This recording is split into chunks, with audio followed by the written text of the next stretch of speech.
Chris Stapleton, higher album review. Let's chat about it. Hey friends, what's going on? John here from What's Spinning here tonight to chat about this latest album from Mr. Chris Stapleton, Kentucky-based singer, songwriter. If you're a fan of modern country, you know who the hell he is. And, you know, I don't get the chance to talk about a lot of country on this channel just because I'm very, very picky with it. I love my Casey, I love my Sturgill, I love my Jason Isbell, and a lot of the other times I'm just not into a lot of modern country. I mean, some of it's okay, but most of the time I'm very picky. So much so that when Chris Stapleton dropped his debut album, Traveler, many years ago and seemingly blew up overnight, I turned the other way. And shame on me for that, because, you know, this album's not perfect, and I would go on to enjoy other projects of his a lot more. This album is far from the worst sin being committed in modern country. I mean, from singles like Parachutes to fan favorites like Fire Away, this album's got a lot of great highlights. I continue to enjoy Chris's music, especially with his In a Room series. Now, I continued to enjoy easing my way into being a Chris Stapleton fan with the first volume of his From a Room series. I thought it was solid. I thought it was good. It was very soulful. It was very bluesy, much like we'd come to expect from him. But it was the second volume of the From a Room series that made me an overnight fan of Chris's. I thought the material on this thing was some of his best tracks to date. From more soulful ballads like Millionaire to great deep cuts like Scarecrow in the Garden, this honestly had a ton of highlights. And my thoughts on his last album, Starting Over, really haven't changed that much. I still think it is an awesome country record. Probably one of the best of the last 5 or 10 years, easily, I would say. It's really great stuff. Now, leading up to this album, 2 of the singles really rubbed me the right way. One of them almost made me worry about this record, and I don't know why I did, because while not perfect, this album is a great representation of what Chris is doing right now. What Am I Gonna Do starts this album off, and I personally didn't expect anything different from this as an intro. This is a stripped down, very soulful, very bluesy ballad, and I will certainly get to some of the later ballads here, but right now, this is the ticket, man. I love how bruised Chris comes off and genuinely broken this track comes down to. The backing vocals add a nice touch, and Chris's heart in his performance is the real star, and he's got heart to spare. It's a great intro. Love the gritty solo too. South Dakota also really, really good. This is one of my personal favorites here. I mean, I just love hearing Chris kind of getting into that bluesy mindset and letting it rip. That's what we get here. It's really impressive. Between how rugged his vocal performance is and the grit that we get on display here, as well as the personal lyrics, this is awesome. Yeah, this is great. And I love how simple but really authentic this instrumental comes off, which leads me to that extended guitar solo. Hell yes. I'm a happy boy with this track. Trust is also really great. This one's a little bit more upbeat and airy, which is something that I'm not usually into a lot of the times with Chris's music. But the tremendous vocals and these lyrics on this track make it work. And I really do mean this when I say we're going to touch down on some really crappy ballads in a few minutes. And, you know, we'll get there. But for now, this is making me smile. It's honestly one of the sweeter ballads that I've heard this year. Is it done in Chris's own unique way?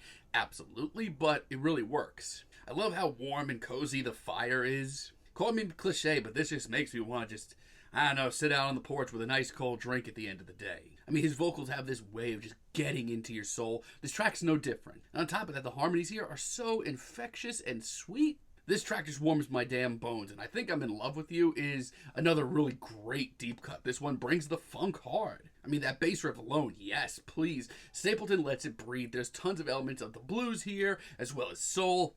And it's just such a sweet sentiment. I mean, Chris has always worn his heart on his sleeve, but that alongside of little details like the gritty riff and the backing strings are really, really nice. Now, I do have to admit, there are some ballads on here that I actually think take a big backstep in the world of Chris Stapleton. One of those being It Takes a Woman, one of the lead singles from this album, and Calm Down, everybody, calm down. Chris is a tremendous performer, and a lot of his ballads have always stuck out to me, but this to me is just, it's not it. Lyrically, the sentiment behind this track, nothing against it at all. It is, you know, it is everything that it's cracked up to be, or at least people have cracked it up to be. But this is the first time in a long time that vocal-wise and instrumental-wise, I felt like Chris was really phoning it in.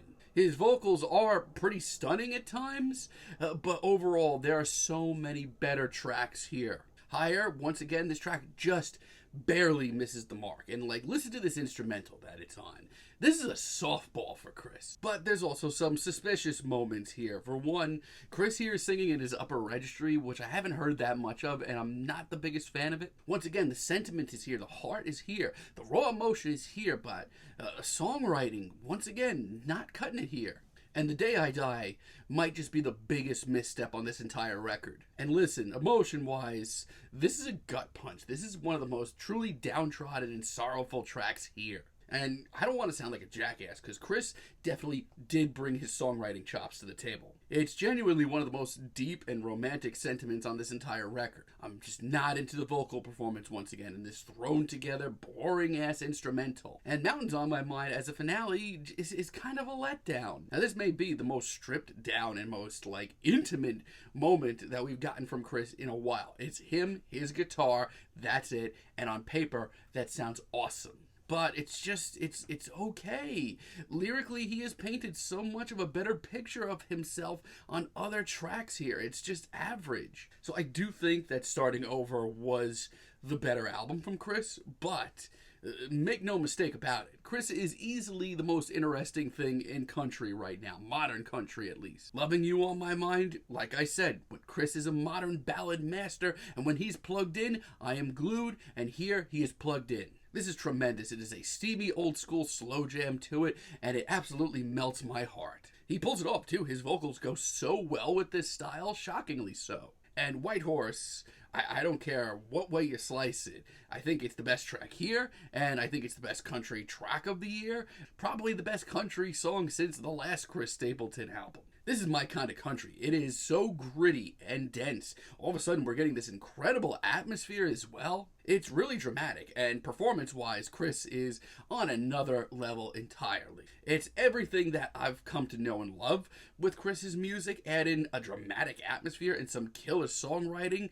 Truthfully, the best country track of the year. The bottom, I mean, listening to a track like this, you can argue that we've been here before with Chris, and you're not entirely wrong. This is in the vein of a lot of his early singles and his If From a Room series, but I think he's tweaked it just enough. I love the airy riff and this vast atmosphere that we get once again, and Chris's lyrics are top-notch. It's his most passionate track of the album as well. It's an awesome deep cut.